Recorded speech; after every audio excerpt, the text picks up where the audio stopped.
picture from the state dining room at the White House this afternoon, where shortly President Trump will arrive to host a round.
Ladies and gentlemen, the President of the United States.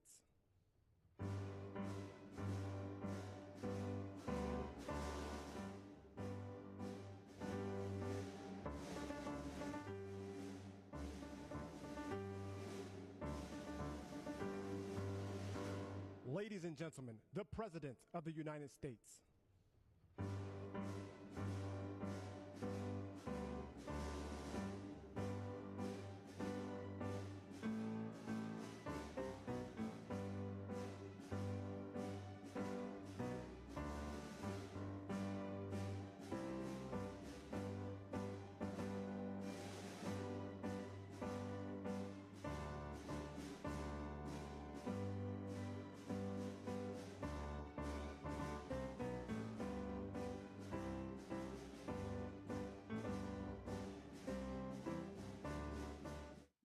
Some of the things you're reading about in Los Angeles, thank goodness we sent out some wonderful National Guard. They've really helped, and a lot of problems they were having out there.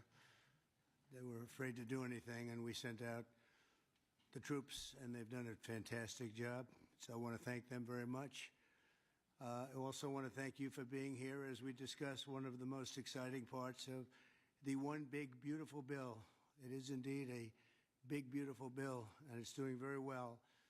The Trump Accounts, as they call it, pilot program, which will make it possible for countless American children to have a strong start in life at no cost to the American taxpayer, absolutely no cost. It's going to have a huge impact. I want to thank House Speaker Mike Johnson for, number one, being a great speaker, and number two, perhaps slightly less important, for being here today. Thank you, Mike. Along with Chairman Jason Smith, who's fantastic, and Representatives French Hill, August Pfluger, Blake Moore, Rob Bresnahan, and Frank Lucas. Thank you all, fellas. Thank you very much. We appreciate it very much. Thanks as well to many top business leaders from Invest America, CEO, Council. It's been a wonderful council. They've come up with some fantastic ideas. We're putting them into use.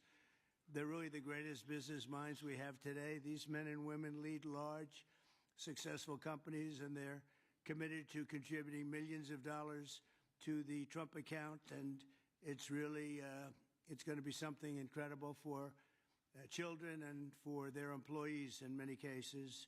Here's how the accounts work. For every U.S. citizen born after December 31st, 2024, before January 1st, 2029, the federal government will make a one-time contribution of $1,000 into a tax-deferred account that will track the overall stock market. In other words, it'll be pegged to an index that we'll pick. Right, Michael? We'll pick it. We'll pick a good one. Maybe you should be the index. I'd like to have that.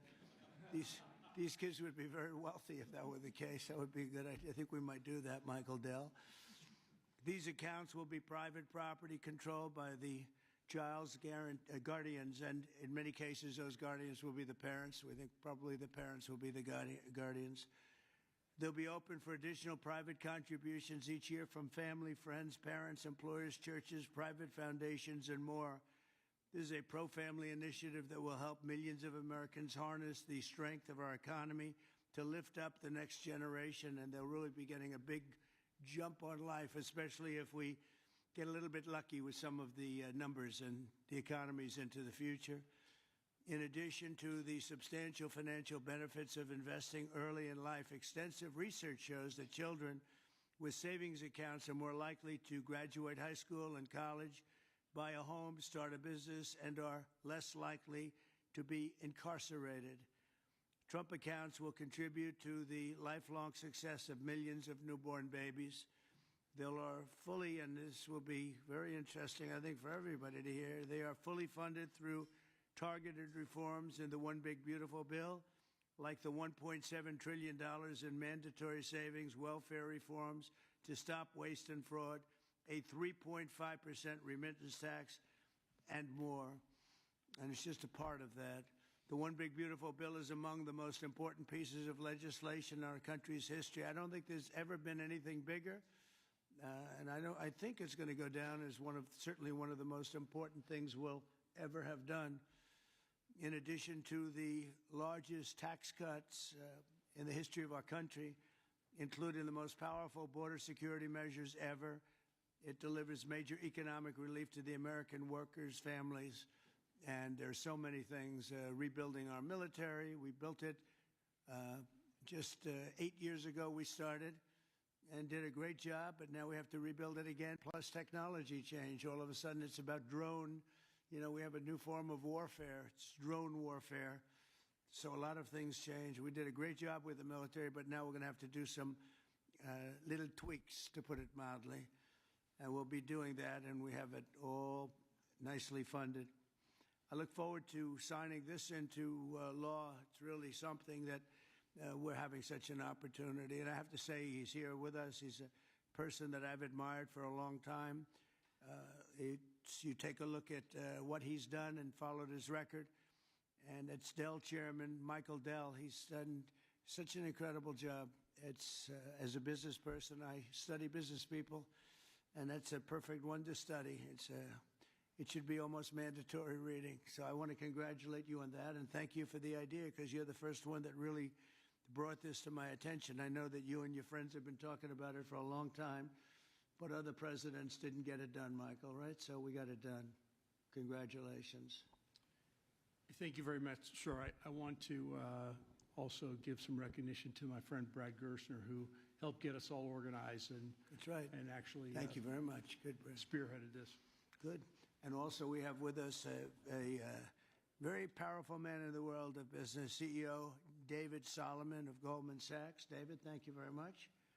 Thank you for having me. Long-time friend. Thank you. Thank you very much. Uber CEO Dara Khosrowshahi. Where is Khosrowshahi? Where? Thank you very much. That's a hell of a name, but you've done a hell of a job, so that's appropriate. And also, again, Chairman Smith for doing such a job. Nobody knows taxes better than Chairman Smith. When we have a problem, Mike, we go to see Chairman Smith, right? So I want to thank you very much, Dara and Chairman Smith. I appreciate it. So I'd like to begin by asking Speaker Johnson to say a few words, and I think then we're going to go to Michael Dell, David Solomon, we're going to go to Dara, and then to Chairman Smith. Thank you very much. Mr. President, thank you so much for your bold, visionary leadership. It is the key to all of this great success that we are achieving. And the One Big Beautiful Bill, it is not an overstatement to say it will be one of the most consequential pieces of legislation in the history of Congress. There's a lot in here. And by extension, or I would say it is an extension of the figure who I believe will be the most consequential president of the modern era, if not all American history, and that's the gentleman sitting to my left. So I want to thank you for that. Thank you very much. That's a beautiful statement. Huh? Well, I like him too. Thank you. It's a statement of objective fact, and every working American understands, I think, the principle behind this concept that we're discussing today. If If you have a 401k, you understand the power of investing early for the future. Trump accounts take that same principle, and they apply it from the very beginning of Americans' lives. It's a pretty simple concept. The families that opt in will receive a one-time payment of $1,000 to a Trump account that parents can contribute to. It's a bold, transformative policy that gives every eligible American child a financial head start from day one. Republicans are proud to be the party, we always have been, that supports life and families and prosperity and opportunity. And Trump accounts are all about setting up the next generation for success. For future Americans, this early investment could really be the game changer. It could be a difference. It could pave the way for paying their way through college or buying their first home or starting a business, even when they're young.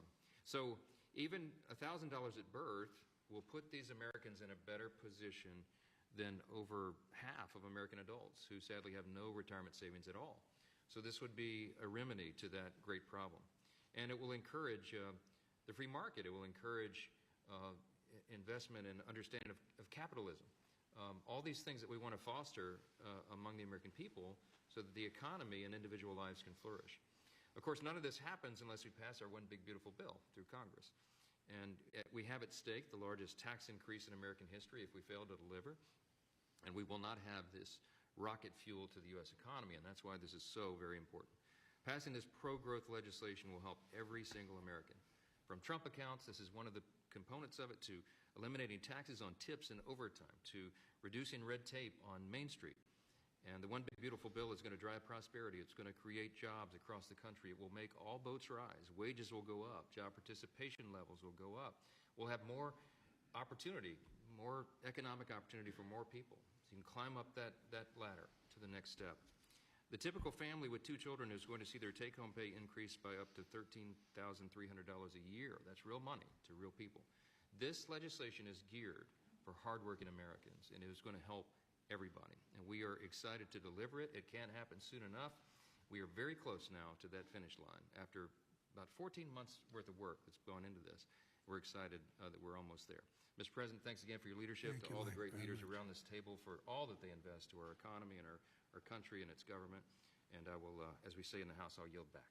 Thank you very much, Mike. I appreciate it. And again, for a great job. Thank you very much.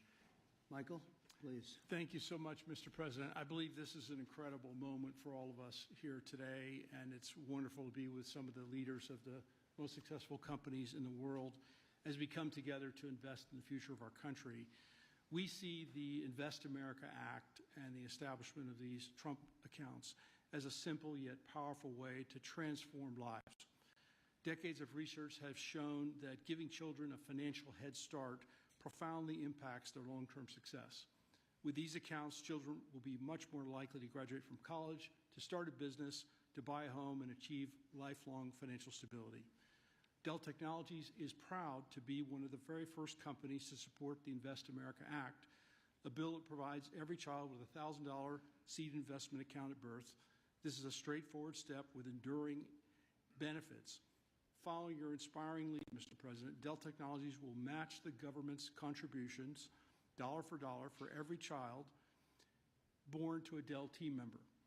This isn't just a new benefit. This is an investment in our people, their families, our communities, and America's future.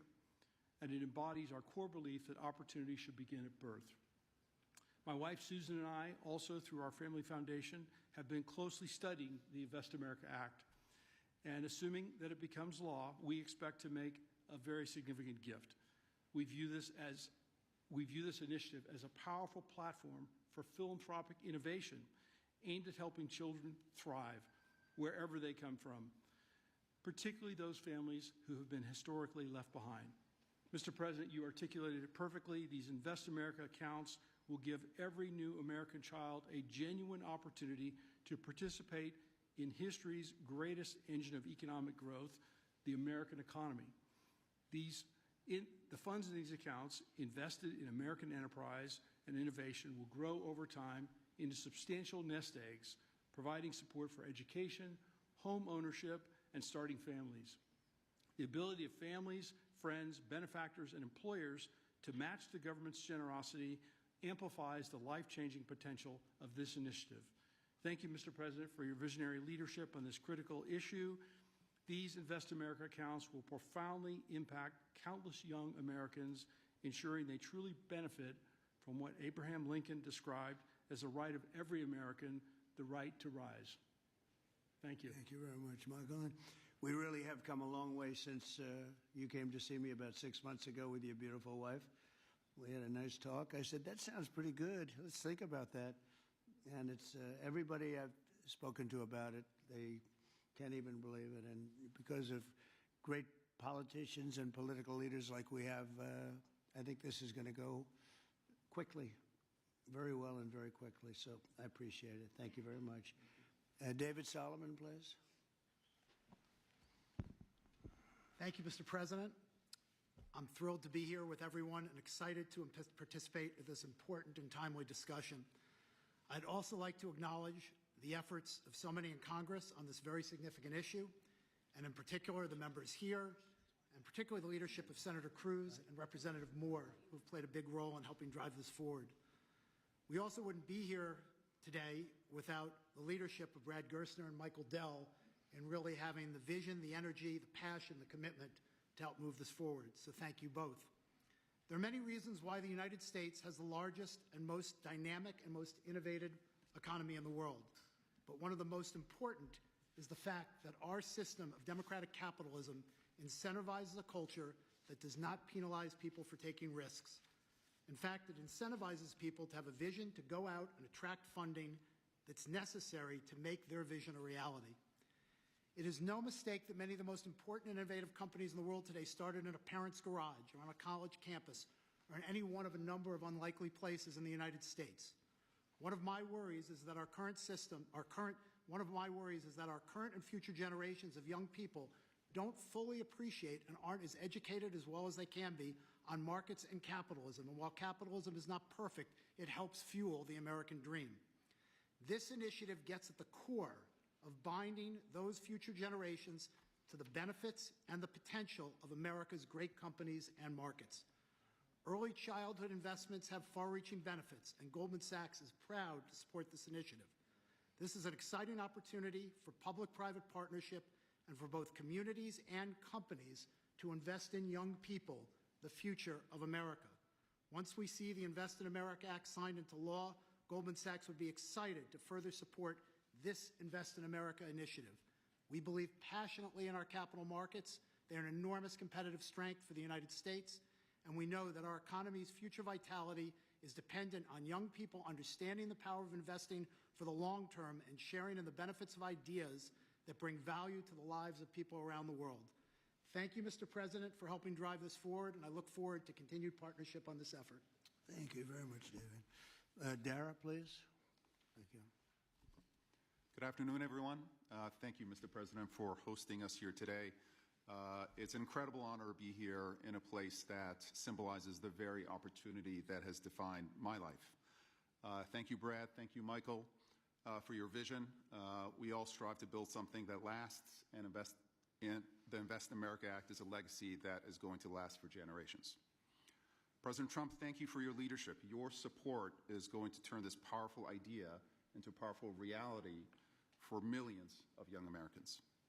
Now, I was 9 years old when I came to this country. My family arrived in America having fled the Iranian Revolution. We had lost everything that we had built. But we gained something far more valuable here. We gained a chance to rebuild again. We had a close-knit family. We had access to world-class education. And we had the one thing that fuels every American dream, and that's hope. So what if we could bottle up that hope? What if we could give that same power of hope, real, tangible hope that comes from having a stake in your own future and a stake in the best companies in the world to every single child that's born in this country? That's the promise of the Invest America Act. It's not just an account, it's a launch pad. It puts the unstoppable engine of compounding to work for our kids, building a future for them from day one. This mission is personal to me, and it's core to us at Uber. Every day we see people using our platform to create opportunities for themselves, to save for a home, to pay for tuition to build their own American dream one trip at a time. And that's why Uber is so proud to support this bill, which also includes benefits for millions of Uber drivers and couriers in the form of no tax on tips. Mr. President, our earners are grateful for your support. Thank you very much. Right? What a great job. You know, when you think we're doing a lot of work on Iran right now, and I see that what you just said, you came here and they took it all away from you, and you started, and you've become one of the biggest anywhere in the world. What a great story that is. Thank you very much, Mr. Congratulations. President. And we wish you all the success there. Thank you very much. We'll need it. We're going to need it for that. That's it. They're tough negotiators. They're great negotiators. Yes. Among the best. Look at you. Thank you very much. Thank you. Appreciate it, dear. Jason, please. Thank you, Mr. President. I want to first start off by thanking you for your leadership, your vision, your commitment to workers and families throughout this country. The One Big Beautiful Bill would not have been possible without you. And it delivers the largest tax cut in U.S. history, the largest mandatory spending cuts in U.S. history, the most significant welfare reforms in U.S. history, and the largest one-time investment in border security. So it's things to be extremely proud about. Representing Southeast Missouri, I'm extremely proud about how you're delivering for working families. No tax on tips. A waitress like the waitress in Nevada that talked to you about no tax on tips, and the other 4 million tipped employees in the country, they will see an extra $1,700 in their paycheck because of the no tax on tips. That's significant for someone who's just trying to put food on their table and clothes on their backs. The linemen working overtime to restore power will get an additional $1,750 into their paycheck. Seniors will get $72 billion in tax cuts. The Trump investment accounts will be a game changer for new parents, even before their newborn baby can walk or talk. Their child will have money saved to one day learn a trade, start a business, or to buy a home. Every child born under this policy will have a better shot at a future. It does not matter if they live on a city block or on a county road. This will make a significant difference to their lives, and it's because of your leadership, Mr. President, and we say thank you. Well, thank you very much, Jason, and hopefully we're going to get that through, and we have a certain date picked out, an ideal date. If it takes a little longer, that's okay, but ideally we're going to get by a certain date. And again, I think it's one of the most important pieces of legislation we've ever had before us and that the country's ever had. I'd like to ask, if I might, Brad Gerstner, one of the most successful people in our country. I'm a friend of Michael very much, and Michael has great respect. And if you don't mind, Brad, I'd like to say a few words, please. Thank you. Well, first, it's a great honor and privilege to be here. We wouldn't be here without your leadership. And for me personally, to be here with my son, Lincoln Gerstner, happens to be named after the gentleman over your right shoulder. Where's Lincoln? Well, he's good looking. He's much better looking than you. What happened? Hey, we all want our kids to be better than ourselves. But it was around our small kitchen table that this idea was really born.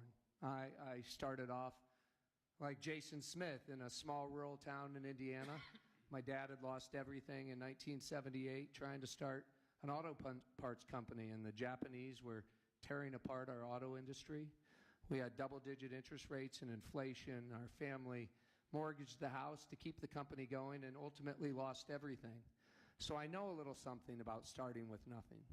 And I know what it felt like that first time you had a little skin in the game, where you thought you had a shot.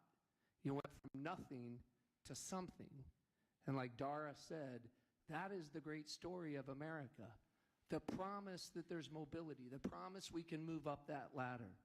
But today, we've moved to a society of dependency. right? I saw somebody answer the White House's tweet on this today by saying the answer to socialism is more capitalism. This is more capitalism. Yes. This is aligning every child in America with the upside of free markets and the benefits. And that is your Main Street agenda, Mr. President. No tax on tips. That doesn't help rich folks. That helps the people who feel left out and left behind. No tax on overtime. No tax or deduction on Social Security. And the Trump accounts, right, that everybody in this room are here and we've been working so hard on but would never come to fruition without your leadership. Those will change the game forever. It makes America an ownership society again because all of those kids will see the benefit of compounding. If you start with $1,000 and $750 is added a year by parents, grandparents, by churches, by the companies in this room who will all contribute to the accounts of the kids of their employees, by the great philanthropists in America. I think $750 is a low estimate per year. I think so. But if you do that, by age 18, Mr. President, these are worth $50,000. By age 30, they're worth $175,000. And if you do it every year of your life, at age 50, they're worth $1 million. You are giving the shot for every American to feel like they're in the game again, part of America with that economic mobility, that dream that led Michael Dell to start Dell Computer in his dorm room, Dara to feel like he had a shot after coming here from Iran, and a couple poor kids from Missouri and Indiana to make it to where we are today. So thank you for your leadership. This would not happen without the reconciliation bill and the work of the many in this room, but spearheaded by the Speaker and Jason Smith, the big, beautiful bill. This is the vehicle to get the Invest America Act passed. So thank you, sir. Thank you very much, Brad. Great job. And nobody knew I was going to call you. He might have done the best job of the group. I've got to think about that, Mike. Good recommendation, Michael. Does anybody have any questions? I think it's something that's really got to be talked about because it's somewhat of a miracle that we're close to pulling it off. Please.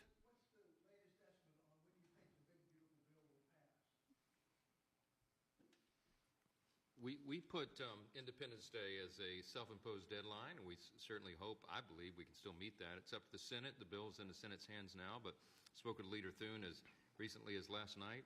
He's feeling very optimistic. You see the Senate going through the same deliberations we went through in the House, except we had 14 months to do it. They've got a truncated time period to get that done. But as you all know, I've encouraged my dear friends and colleagues over there, don't modify it too much because we've got a very delicate balance that we reached, and it took us a long time to get there.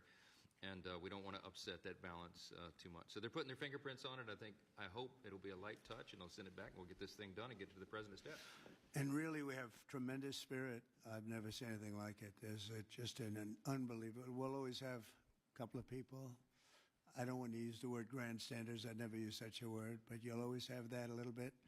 But maybe you won't even have that. Who knows? There's tremendous spirit for this bill. I think like we haven't seen very much, Jason, right? I haven't seen too much. So I think it's going to go pretty quickly. Prime Minister Netanyahu, you just mentioned Iran. Did you discuss Iran? Very Did you well. discuss the Gaza war?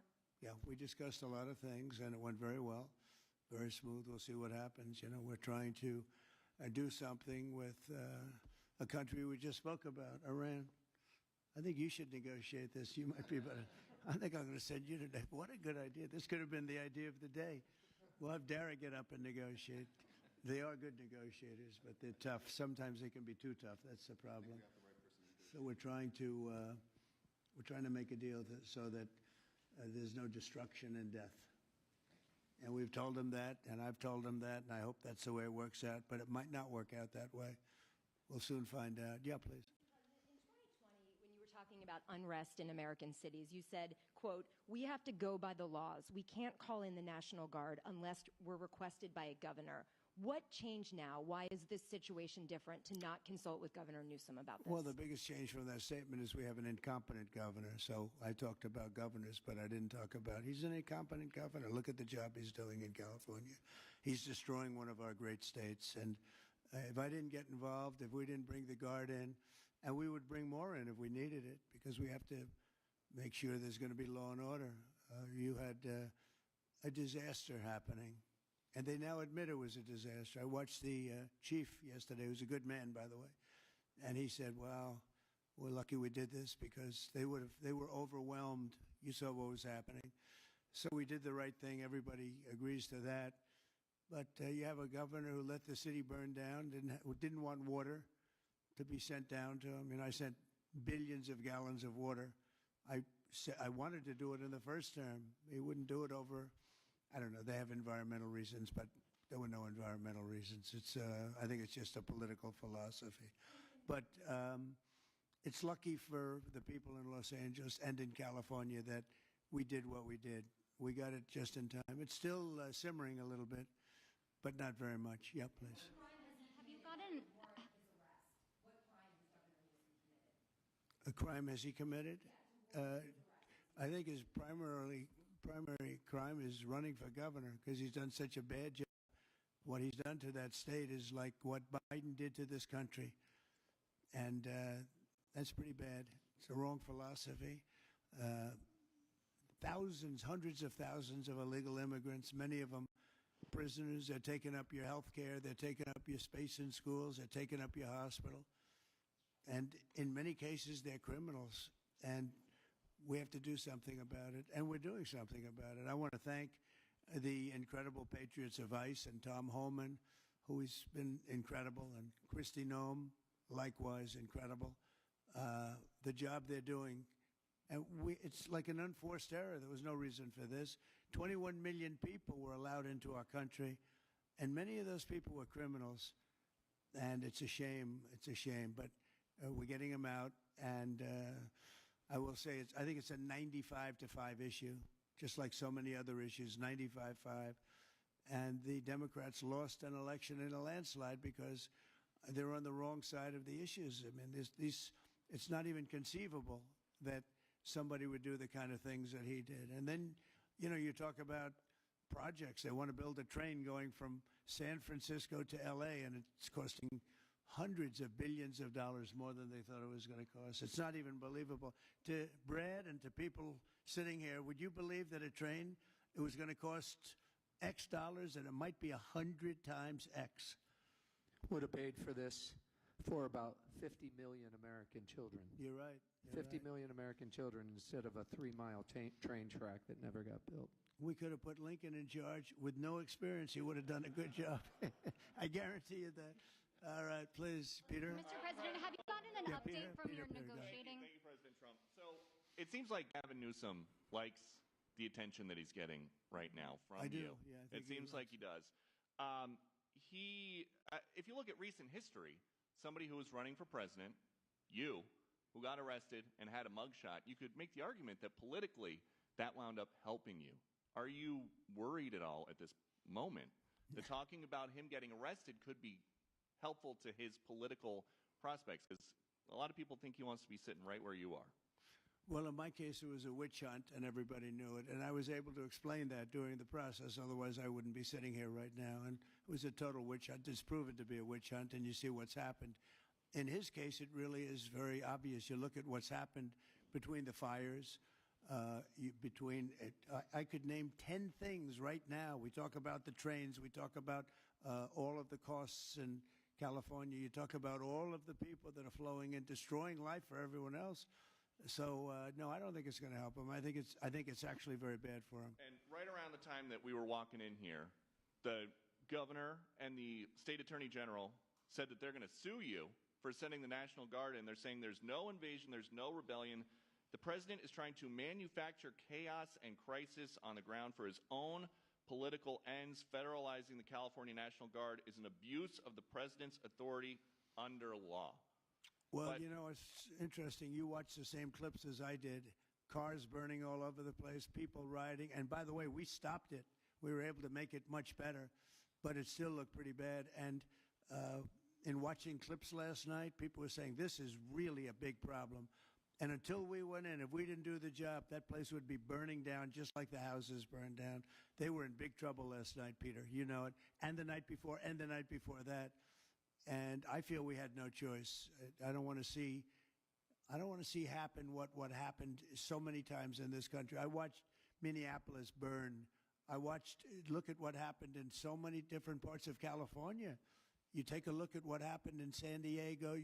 There's so many different places where we let it burn. We want to be politically correct. We wanted to be nice. We want to be nice to the criminal. And what you're doing is destroying the fabric of our life in this country. No, we did the right thing. We've been given credit by people that I would least suspect. Why I would say that some of the people that came in and said, thank goodness, they said, some of them, thank God that Trump got involved. And I'm very happy I got involved. And I think Gavin, in his own way, is probably happy I got involved. Yeah, go ahead, Peter. What do you make of the fact that he says, you want a civil war on the streets of America? No, it's just the opposite. I don't want a civil war. Civil war would happen if you left it to people like him. And I liked him. You know, I always got along with him. Never had a problem with him. But he's grossly incompetent. Okay. In London, have you gotten an update from your team in London negotiating? What? Louder. Have you gotten an update from your team in London negotiating the China trade talks? We are doing well with China. China's not easy, just like your home country is not easy there. I think we're doing very well. They're over there now. I'm only getting good reports. It's a little early, but they'll be calling in soon. In fact, probably when I get back, I'll have my first call from them. We want to open up China. And if we don't open up China, maybe we won't do anything. But we want to open up China. It'll be a great thing for China, a great thing for the rest of the world. Are you willing to lift export controls when it comes to China? Did you give your negotiators any sort of limitations? We're going to see. Look, China has been ripping off the United States for many years. Nobody charged them 10 cents. No president had the courage to charge China for whatever reason. They didn't want to do it. I took in hundreds of billions of dollars. I put on tariffs on China when I got in first term. And we took in hundreds of billions of dollars. And then I did it again, but I did it for a lot of others. If you look at the stats, the deficit last month was cut in half. Everybody was shocked. I wasn't shocked. I think a lot of the people at this table weren't, because they saw the billions of dollars that were pouring in, and the tariffs hadn't even started yet, just about. They were in cars. They were in some countries at a very minor level. And we cut the deficit about. They were in cars. They were in some countries at a very minor level. And we cut the deficit in half. And it was a big story a couple of days ago. They said, I don't believe, one of the announcers on a business network went wild, said, I can't believe these numbers. Those numbers are good. The numbers are going to be very good. I think we're going to have a great 4 years. You know, we had the greatest economy in history during my 4 years. I think this one's going to blow it away. Yeah. Mr. President, go ahead, do you have a message for Greta Thunberg, and did she come up on your call with the Prime Minister today? Well, she's a strange person. She's a young, angry person. I don't know if it's real anger. It's hard to believe, actually, but I saw what happened. She's certainly different. Anger management. I think she has to go to an anger management class. That's my primary recommendation for her. Kidnapped by Israel, as she says? Was she kidnapped? I find it. I think Israel has enough problems without kidnapping Greta Thunberg. And secondly, are you going to Is that what she said? She was kidnapped by Israel? Yes, sir. Are you going to get rid of the Tesla and the Starlink service that you have here at the White House? No, I haven't heard that. I mean, I may move the Tesla around a little bit, but I don't think we'll be doing that with Starlink. It's a good service. Where are you going to move it to? Move it around. What do you mean? I have a lot of locations. Actually, about the Tesla. I got so many locations that I don't know what to do with them all. About the Tesla, did you ever see Elon Musk get physical with the Treasury Secretary? No, I didn't. And I tried to ask. They did have an argument, but I didn't see. I didn't see a lot of physicality there. And there was this New York Times report that he did not want to talk about, Elon Musk, that alleged that he, towards the end of his time in the White House, was blurring the lines between recreational use of drugs and medicinal. Do you think he ever had drugs here at the White House? I really don't know. I don't think so. I hope not. Look, I wish him well. You understand. We had a good relationship, and I just wish him well. Very well, actually. Yeah. Are you about in Gaza. You mentioned now the flotilla.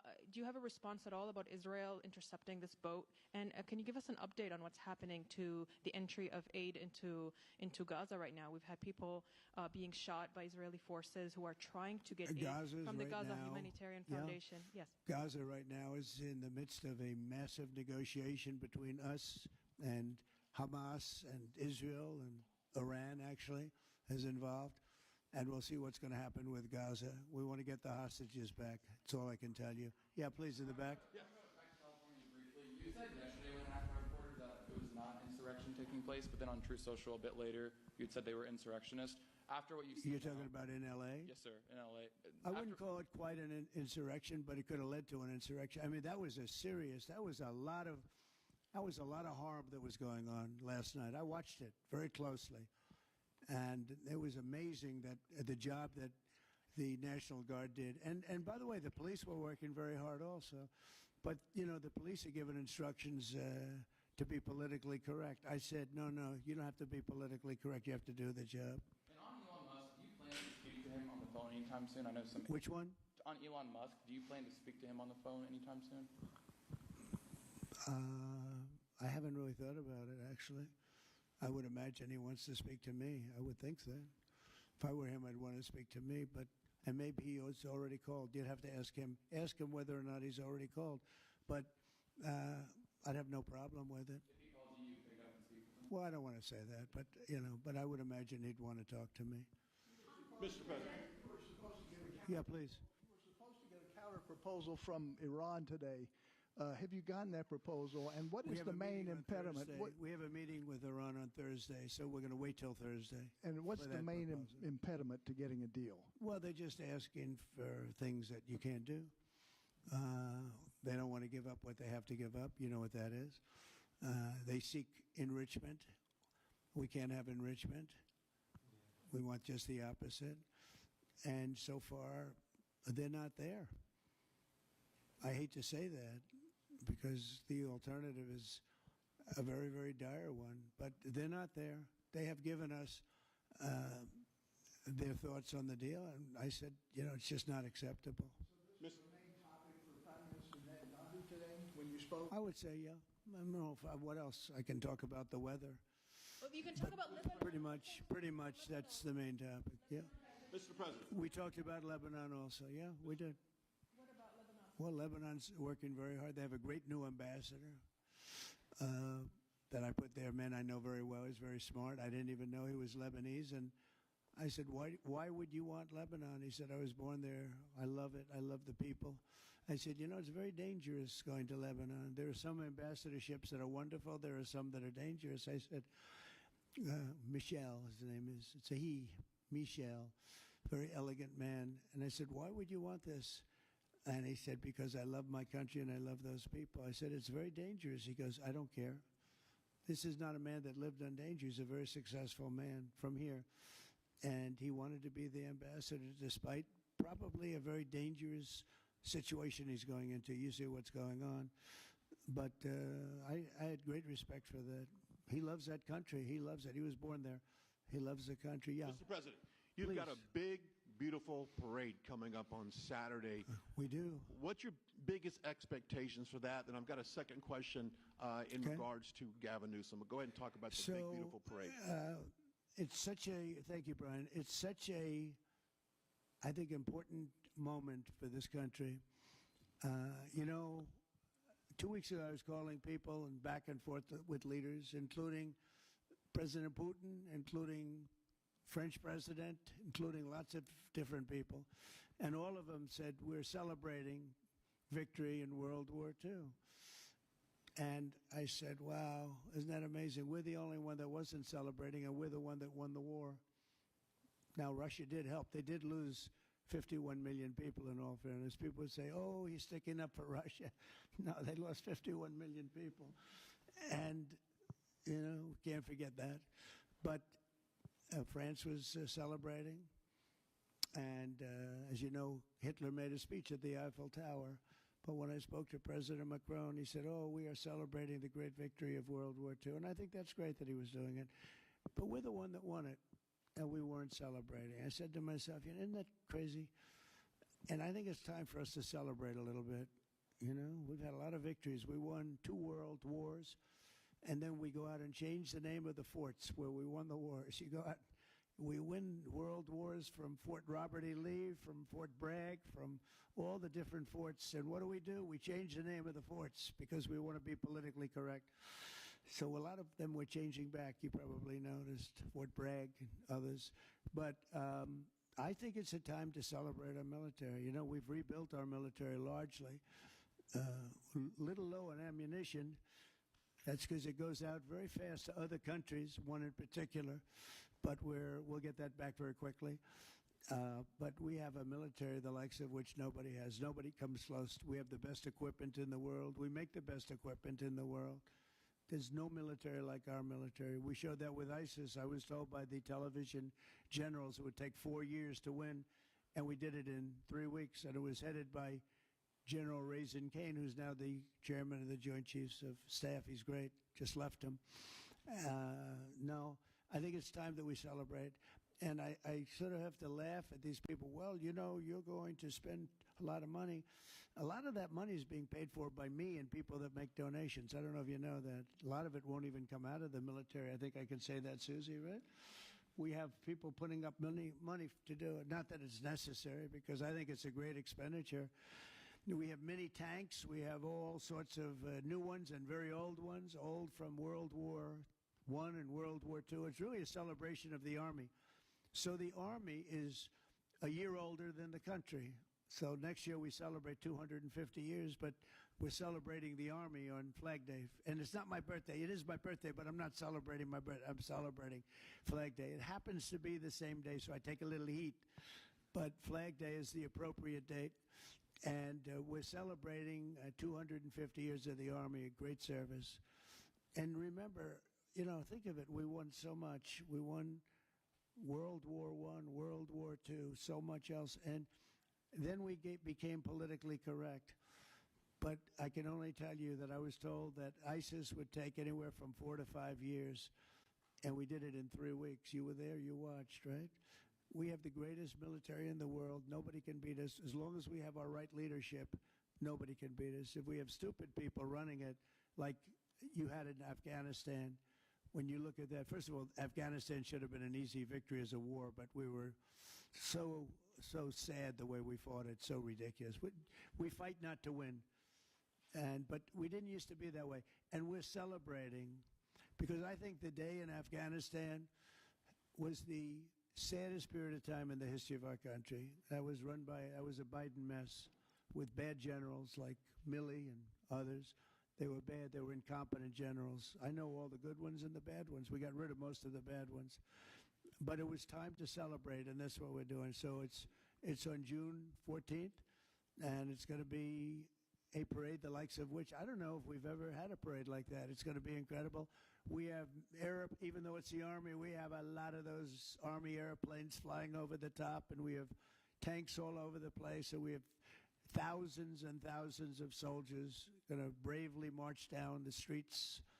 It's going to be a beautiful day, I think, and we're going to celebrate our country. You spoke of leadership, and real quickly, speaking of Gavin Newsom, is he the right leader for California, considering how massive their economy is and all these U.S. investments coming in?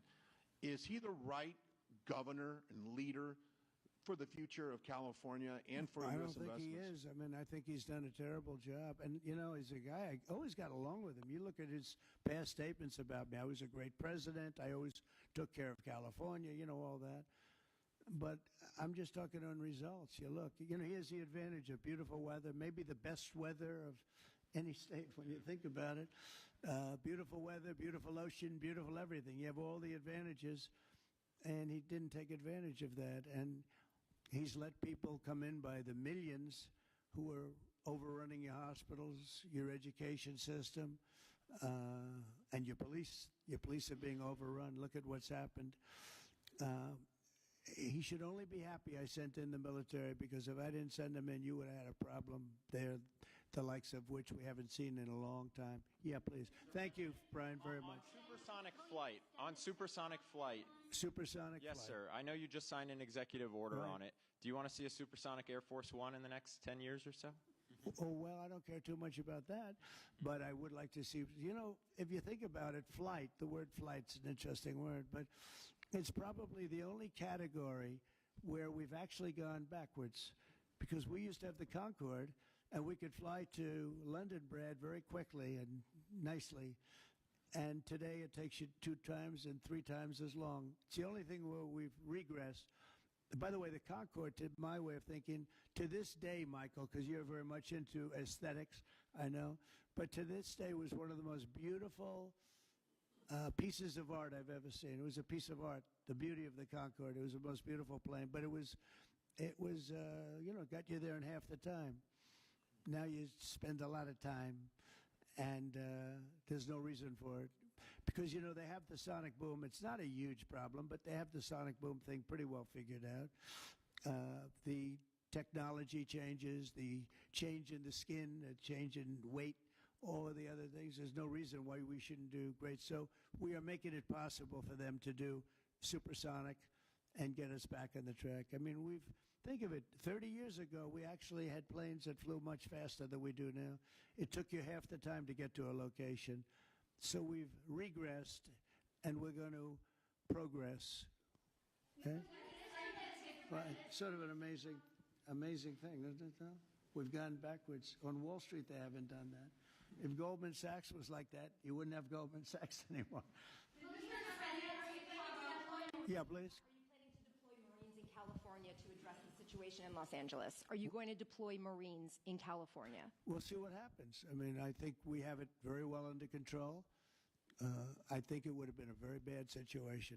It was heading in the wrong direction. It's now heading in the right direction. And we hope to have the support of Gavin, because Gavin's the big beneficiary as we straighten out his problems. I mean, his state is a mess. And I'd like to get somebody involved in the rail because, look, personally, it should have never been built. Because you can fly there for $2, and what are you doing? They're doing that. You could drive. You could do lots of different things. If they did a study, if you gave every passenger the finest limousine service in the history of our world, the most expensive chauffeur-driven, white-glove limousine service back and forth, we would have saved billions of dollars as opposed to building this monstrosity that's going up. And I've never seen anything. I've seen cost overruns. I'm a person, I've always done well on cost overruns. I don't have them. But I will tell you, I have never seen cost overruns. You see them where they're 20% more, 50%, 100% more. These are thousands of percent. Nobody even knows. They have no idea. And it was supposed to be from San Francisco to Los Angeles. Well, they just made it way outside of Los Angeles. It's stopping in the middle of, I don't want to say nowhere, because I happen to like one of those little cities very much. But it's way short of the destination. And our government is saying, why are we involved in this thing? It's been handled so badly before him, but he really blew it. So, all right, one more question. Speak to any of the discussions that were had there and the purpose of that retreat, your time at Camp David. On a what? Your time at Camp David. Can you speak to what discussions were had there and the purpose of that retreat? Well, I don't want to speak to discussions. I mean, I told you what we were there for a little bit. We had discussions on many topics. We had a group of people, a large group of people, including generals and admirals and lots of others. And all I can say is our country's in great shape. We're in great shape economically. The bill that Mike and Jason and all the people are working on is going to be, I think, amazing. I think it's going to be one of the most important pieces of legislation we've ever had in this country. It's going to do things that you wouldn't believe. We're going to, I have a very simple phrase. We ran an election on very simple words: make America great again. That's what we're doing. We're making it great. We're making it safe. We're making it beautiful. And we're making it very wealthy again. Wealth is okay. You need wealth to take care of lots of other people. We have to make our country better. It has to heal from 4 years of abuse. Our country was abused badly by a very incompetent person and a group of people that weren't incompetent, but they were radical left lunatics. And they ran the country with an auto pen. And I hope that law enforcement's looking at that very seriously. That's like a takeover of our country in a certain way, because this guy had no idea what he was doing. You saw that during the debate. You saw that in other cases. I mean, he had no idea. I saw it, years ago. By the way, 40 years ago he had no. He was bad 40 years ago. We're not just talking about. And they always like to say age, but it's not age. I know people 88, 89, 92. Bernie Marcus, who just passed away, was 95. I spoke to him a year before. He was 100%. It's not age. It's something else. But whatever it is, you can't have that in this country. The damage he's done to this country is unbelievable. But the good news is we've got much of it fixed already, and the rest of it will happen. Thank you all very much. Thank you. Thanks, guys. Let's go back out this way.